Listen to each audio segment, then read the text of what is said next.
Assalamualaikum warahmatullahi wabarakatuh. Hai semuanya, perkenalkan saya Rahmah, mahasiswa UT Prodi Ilmu Administrasi Negara dari UPBJJ Banjarmasin. Kali ini kita akan membahas tentang istilah trem. Apa itu trem? Trem adalah ungkapan sebuah konsep atau pengertian suatu objek dalam bentuk kata-kata. Trem terdiri dari bermacam-macam berdasarkan karakteristiknya. Kita mulai membahas trem berdasarkan karakteristiknya.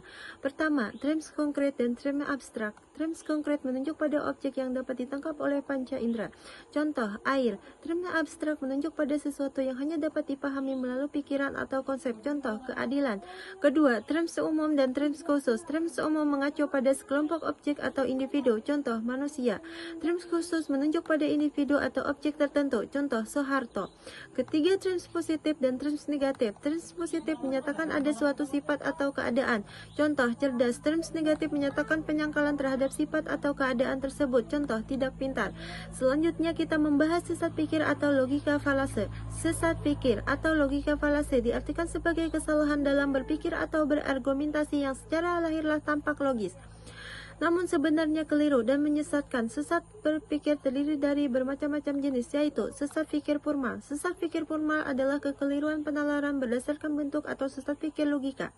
Sesat pikir ini biasa dalam mengambil kesimpulan suatu bagian dari rangkuman beberapa bagian. Contoh, preposisi 1, peserta kursus adalah mahasiswa atau guru. Preposisi 2, ternyata mahasiswa yang kursus.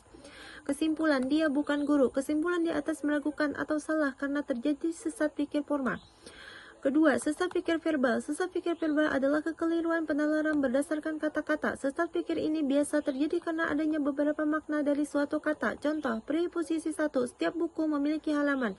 Preposisi 2, rumah memiliki halaman. Kesimpulan, rumah adalah buku.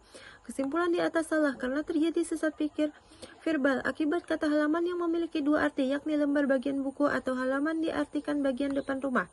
Sesat pikir material. Sesat pikir material adalah kekeliruan penalaran berdasarkan isi. Kesalahan dalam penalaran material terjadi karena perumusan yang tergesa-gesa atau terlampau luas atau pemilihan sampel yang salah dalam statistik. Contoh, preposisi 1, ada anggota legislatif korupsi. Preposisi 2, Pak Bambang adalah anggota legislatif. Kesimpulan, Pak Bambang melakukan korupsi. Kesimpulan di atas salah karena terjadi sesat pikir material akibat kesalahan material dalam pemilihan sampel. Demikian pembahasan tentang sesat berpikir atau logika falase. Semoga pembahasan ini bermanfaat bagi kita semua. Terima kasih telah menonton. Wassalamualaikum warahmatullahi wabarakatuh. Sumber referensi buku materi pokok mata kuliah logika karangan Nur Muhsin Bakri dan Sunjoro Ribudiani Trisakti, terbitan tahun 2024. Terima kasih.